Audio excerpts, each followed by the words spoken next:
From the moment I met Jake, I knew our lives would be a roller coaster. I was always the type to plan everything out. By the time I turned 28, I had a stable job as a lawyer, a nice apartment, and a clear idea of where I wanted my life to go. Financial stability was important to me, and I prided myself on my ability to manage my finances. Jake, on the other hand, was a whirlwind.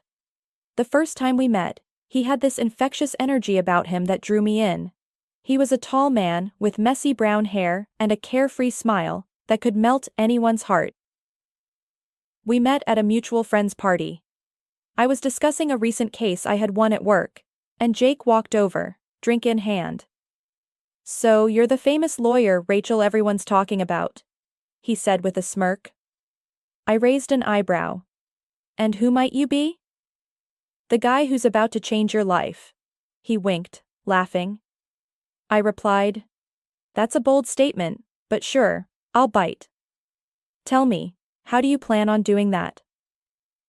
Over the next few hours, we talked about everything from our childhood memories to our future dreams. He told me about his love for adventure and how he often went on spontaneous trips just because he felt like it. He said he believed in living in the moment and enjoying every second of life. I found his perspective refreshing. Here I was, someone who always planned ahead. And then there was Jake, someone who took each day as it came. Over the next few months, our relationship blossomed. He introduced me to a world of spontaneity, and I brought a bit of order to his chaos. Our dates were always full of surprises. One day, he would take me out for a fancy dinner, and the next, we would be on a random road trip to nowhere. It wasn't just the fun times that made me fall for him. It was also the way he cared for me. One evening, after a particularly long day at work, I came home to find my apartment filled with candles and roses. Jake stood in the middle of the room, a huge grin on his face. "Thought you could use a little pick-me-up," he said. I smiled. "You always know how to make a bad day better." We settled into a routine, and before I knew it, we were talking about moving in together, and even getting married. Our relationship had its challenges, especially when it came to our different views on money. I was always careful with my spending, while Jake was more impulsive. "Come on, let's just book that trip to Europe," he would often say. I would reply, "We need to plan it out, Jake. We can't just spend without thinking." He would just roll his eyes. "You worry too much."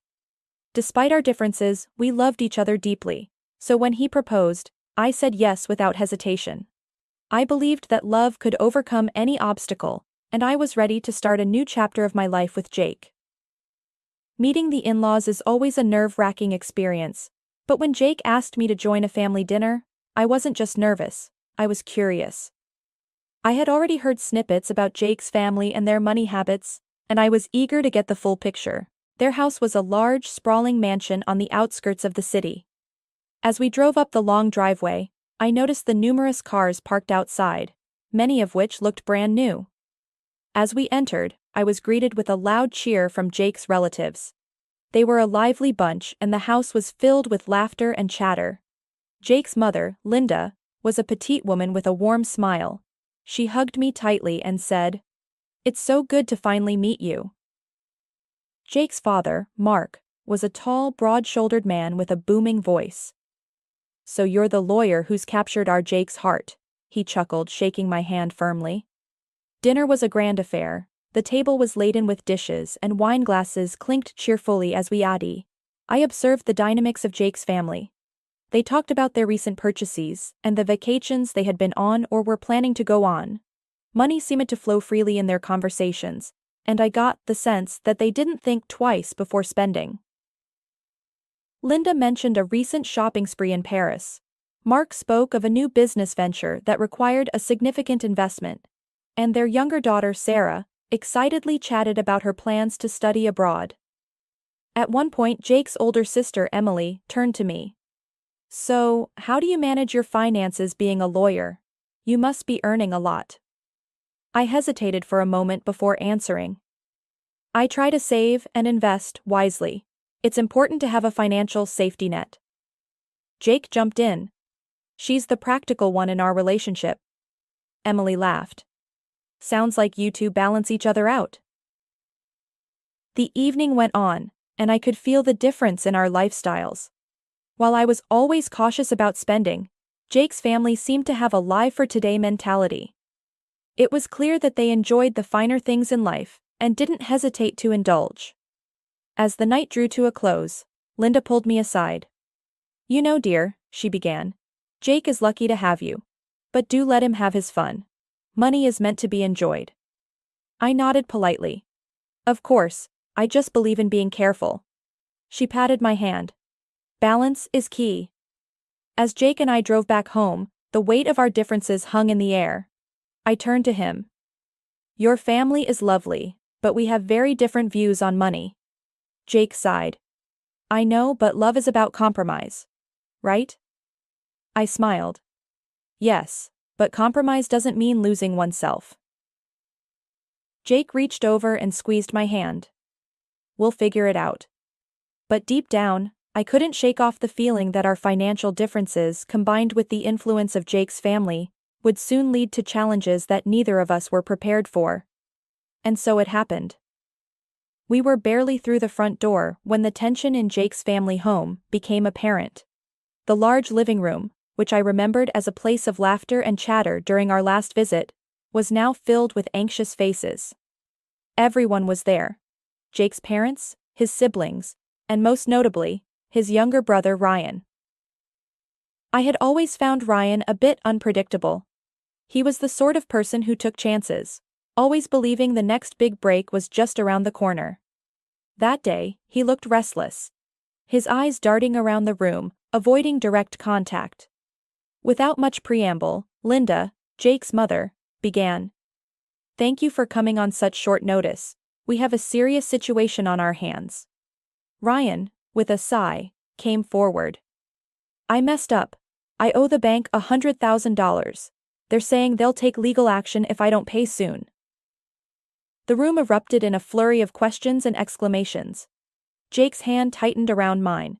He looked more shocked than anyone. Mark, Jake's father, rubbed his temples. Ryan, we always warned you about getting involved in those sketchy deals. Ryan snapped back. I thought they were good investments. Seeing where the discussion might be heading, Linda tried to refocus the group. The blame game won't help. We need to find a solution. Emily, Jake's sister, interjected. Why don't we all chip in? If we pull our resources, we might cover most of it. Mark sighed. Most of our money is tied up. We can't pull out that kind of cash right now. Then all eyes turned to me.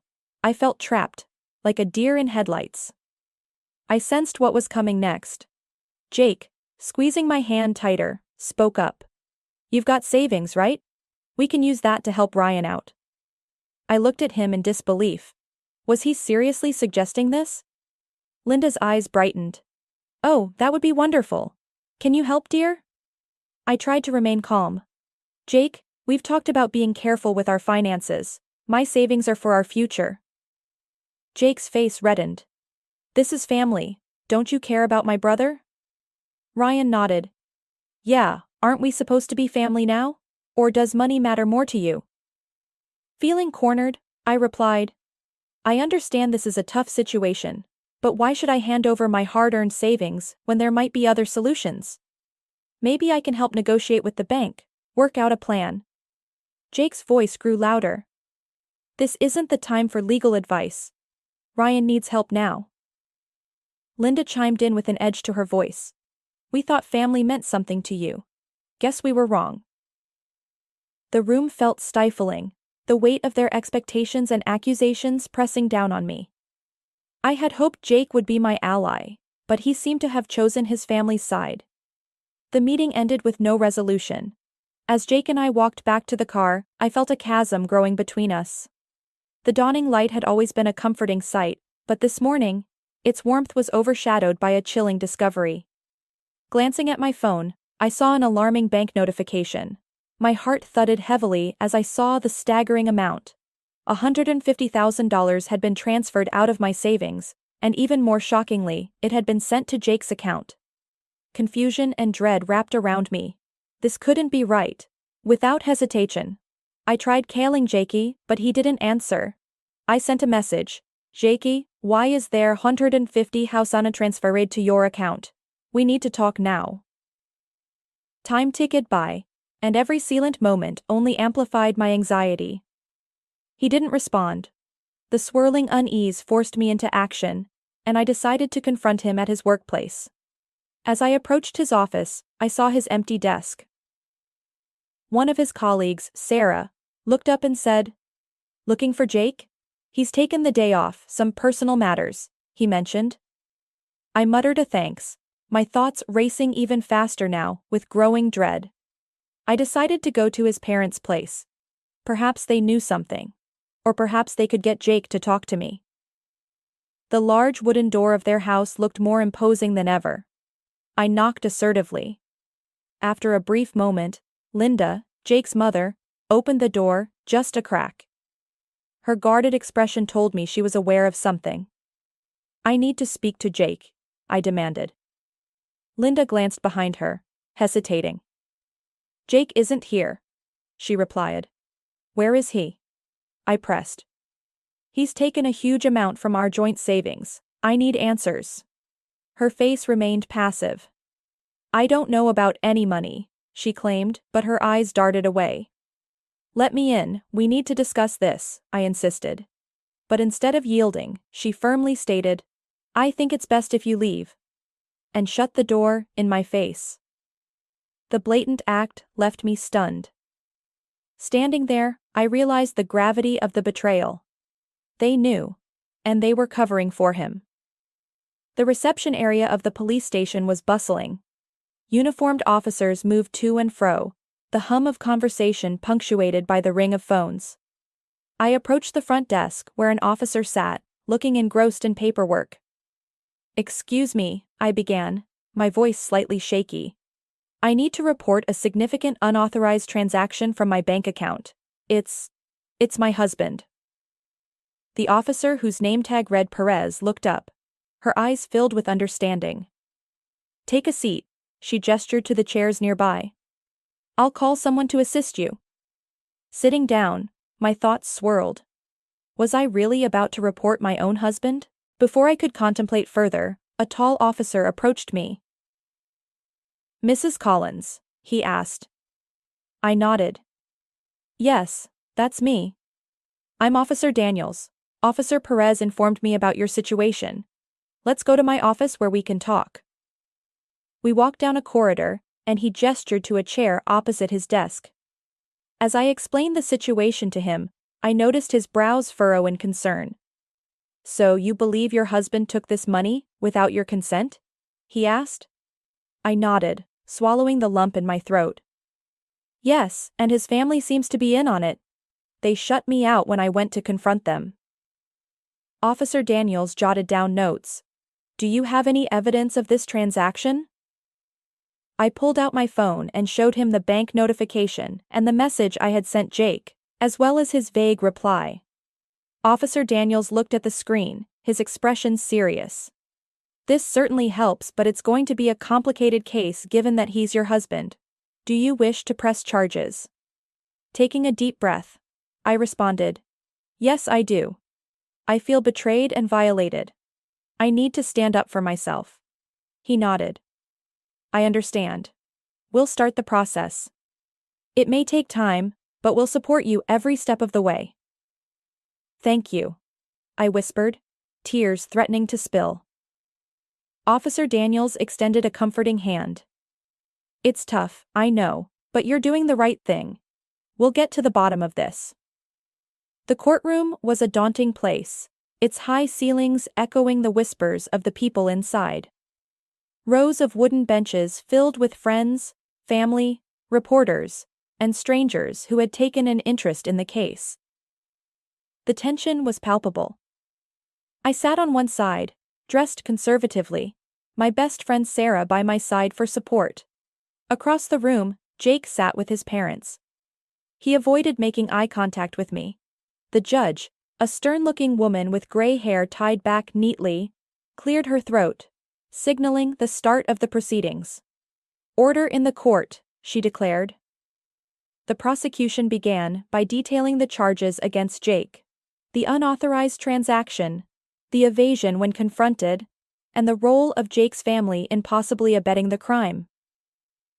It was painful to relive the betrayal as the evidence was presented: bank statements, my call records, and the security footage from Jake's parents' home on the day I confronted them. Then it was Jake's turn to testify. He stood, looking much smaller than I remembered. "Your Honor," he began, "I admit to transferring the money, but I did it out of desperation. My family was drowning in debt. I thought if I took the money, it would fix everything. I planned to return it." I clenched my fist. He was playing the victim card. The prosecutor spoke up: "Mr. Collins, did you discuss this with your wife before taking such a drastic step?" Jaka hesitated. "No. I thought she wouldn't understand." The prosecutor raised an eyebrow. "So you decided stealing was the better option?" Jaka lowered his gaze. "I made a mistake." The trial went on for hours. Witnesses were called, statements were read. When the time came for me to testify, I felt a lump in my throat. With every ounce of strength, I recounted the events, the betrayal, the pain of being shut out by someone I had once loved. Sarah was called up next. She spoke of my character, my hard work, my dedication to building a life with Jake, and the anguish I had experienced when discovering the betrayal. When the closing statements were made, the room held its collective breath. The judge, after taking her time, declared, "Mr. Collins, you've admitted to your crime. And while I understand your intent was not malicious, the act was a clear violation of trust. You will return the full amount of $150,000 to Mrs. Collins immediately, and pay an additional fine for this unauthorized transaction." Jake's face went pale. His parents seemed equally shocked. "Furthermore," the judge continued, "I advise both parties to consider mediation to resolve any personal disputes." As I left the courtroom, I felt a mixture of relief and sadness. Justice had been served. But at what cost? The man I had once dreamt of building a life with was now a stranger, a criminal in my eyes. After the court proceedings, my mind kept going back to one thing. How did Jake's family end up in such a mess in the first place? And why was I a mere bystander in their family affairs, paying the price? My curiosity got the better of me, and I decided to find out the root cause. The first person I thought to reach out to was Amanda, Jake's ex-girlfriend from before we met. She had once mentioned how Jake's family had a penchant for shady dealings. Back then, I had dismissed her words as jealousy, but now I wondered if there was some truth to it. I dialed her number, half expecting her not to pick up, but she did. "Hello, hey Amanda, it's Rachel. I know it's been a while, but I wanted to talk." She paused, then replied, "About Jake?" "Yes." We met up at a quiet coffee shop the next day. Amanda looked different, more mature and composed than I remembered. After exchanging pleasantries, I got straight to the point. "Amanda, you once told me about Jake's family, about their dealings. I need to know more." She sighed, taking a sip of her coffee. "I wondered when you'd ask. Jake's family has been involved in some sketchy businesses for years. Loan sharking, shady investments, you name it. They've always been about quick money." I frowned. "But Jake never seemed that way, at least not when we were dating." Amanda shook her head. "He tried to distance himself from it, but family ties run deep. And when his brother got into that mess of debt, he got sucked right back in." My heart sank. "So, all this time?" She nodded. "He's been trying to bail them out. I warned you, remember? I saw the signs, the desperation, the sneaky phone calls, but you were too in love to see." I stared down, fighting back tears. "I can't believe I was so naive." She reached across the table, squeezing my hand. "You're not the first, and won't be the last. They're masters of manipulation."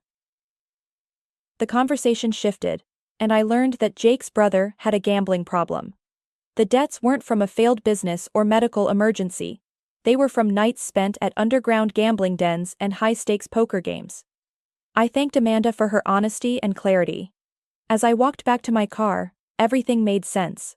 The secrecy, the desperation, the betrayal. Jake's family was drowning. And in their desperation, they tried to drag me down with them. After the dust settled, one thing was clear to me. I needed to put the past firmly behind me. The first step was finalizing the divorce from Jake.